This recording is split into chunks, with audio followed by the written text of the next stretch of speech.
चला तर अंडा बिर्याणी बनवून घेऊया। आता बघू शकता मी टपामध्ये पाणी गरम करण्यासाठी ठेवलेलं आहे आणि आपल्याला काही त्याच्यात खडे मसाले टाकून घ्यायचे गरम पाण्यामध्ये। आता मी टाकणार आहे आणि गरम पाण्यामध्ये टाकून घेतले खडे मसाले की आपल्याला तेल टाकायचं आहे आणि मीठ टाकायचं आहे आणि तिच्यामध्ये भिजवलेला स्वच्छ धुतलेला बासमती तांदूळ आपल्याला टाकून घ्यायचा आहे। बघू शकता मी टाकणार आहे त्याच्यात आता तांदूळ आणि तांदूळ टाकणं झाला की आपल्याला 80% आपल्याला हा तांदूळ शिजवून घ्यायचा आहे, जास्त नाही शिजवायचा। आपण पहिलेच भिजू घातलेला आहे। तर चला तर पुढची तयारी करून घेऊया। मी एका टपामध्ये तेल टाकून घेतलेलं आहे आणि त्याच्यामध्ये आपल्याला कांदा भाजून घ्यायचा आहे। आपल्याला बिर्याणीसाठी लागणारे कांदा तर चांगला भाजून घ्यायचा आहे आणि व्यवस्थित भाजून घ्यायचा आहे। बघू शकता पहिले परतून घ्यायचा आहे आणि आपला कांदा आता इथं भाजलेला आहे। आता आपल्याला काढून घ्यायचा आहे कांदा, काढून घेतलेला आहे मी कांदा आणि आता आपला कांदा काढणं झाला की आपल्याला त्याच तेलामध्ये बटाटे काप केलेले ते भाजून घ्यायचे आणि चांगले व्यवस्थित परतून घ्यायचे पहिले आणि व्यवस्थित गोल्डन कलरला भाजून घ्यायचे। बघू शकता आपले तयार आहे इथं बटाटे। आता आपल्याला काढून घ्यायचे एका प्लेटमध्ये।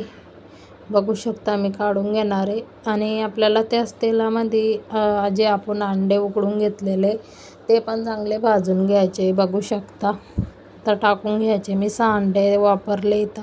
आपल्याला चांगले गोल्डन कलरला भाजून घ्यायचे व्यवस्थित आणि एका प्लेटमध्ये ते पण काढून घ्यायचे आपल्याला अंडे। बघू शकता मी आता काढून घेणार आहे अंडे आणि त्याच अंडे काढणं झाले की आपल्याला व्यवस्थित त्याच टपामध्ये आपल्याला कांदा ॲड केलेला आहे त्याच्यामध्ये चांगला भाजून घ्यायचा। काही खडे मसाले घेतलेले परत ते पण टाकून घ्यायचे आणि तेजपत्ता आणि चांगलं परतून घ्यायचं आहे, व्यवस्थित चांगलं भाजून घ्यायचं आहे आणि अद्रक लसूण आणि टमाट्याची प्युरी एकत्र करून सनी आपल्याला चांगली भाजून घ्यायची। बघू शकता आणि लाल तिखट दीड चम्मच टाकले आहे बघू शकता आणि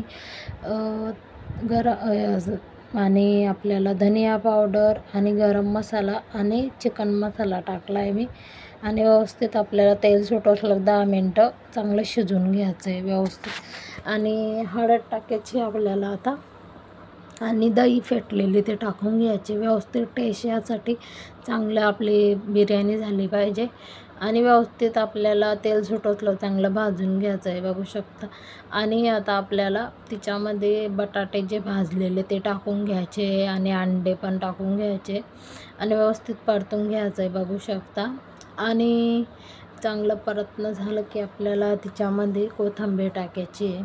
कोथिंबीर टाकणं झाली की आपल्याला थोडंसं पाणी टाकायचं आहे। पाण्यामध्ये थोडंसं पाण्याचा वापर करलेला आहे मी। चांगलं आपल्याला व्यवस्थित जो आपण कांदा भाजून घेतलेला आहे तो पण टाकून घ्यायचा आहे। परत आपल्याला चांगलं शिजवून घ्यायचं आहे उकळी असलो आणि मीठ टाकायचं आहे आपल्याला आणि जे आपण शिजवला 80% तांदूळ शिजवला होता तो टाकून घ्यायचा आहे आपल्याला तिच्यामध्ये। बघू शकता आणि मी टाकला आहे आणि व्यवस्थित इकडून तिकडून करून घ्यायचं आहे आणि कोथिंबीर आणि पुदिन्याचे पानं टाकून घ्यायचे आणि जो कांदा आपण भाजलेला होता तो पण टाकून घ्यायचा व्यवस्थित आणि ऑरेंज कलर आणि हिरवा कलर टाकून घ्यायचा आहे आपल्याला। बघू शकता मी टाकला आहे। आता हिरवा कलर टाकायचा आहे आपल्याला आणि हिरवा कलर टाकणं झाला की आपल्याला दम देऊन द्यायचं आहे बिर्याणीला। बघू शकता आता आपला दम झालेला आहे, 10-20 मिनटं दम देऊन द्यायचा आहे। आपली बिर्याणी तर तयार आहे आणि एका प्लेटमध्ये कोशिंबीरसोबत खाऊ शकता तुम्ही कांदा। बिर्याणी कशी वाटली मग लाईक शेअर सबस्क्राईब करायला विसरू नका। धन्यवाद, बाय बाय, खात राहा।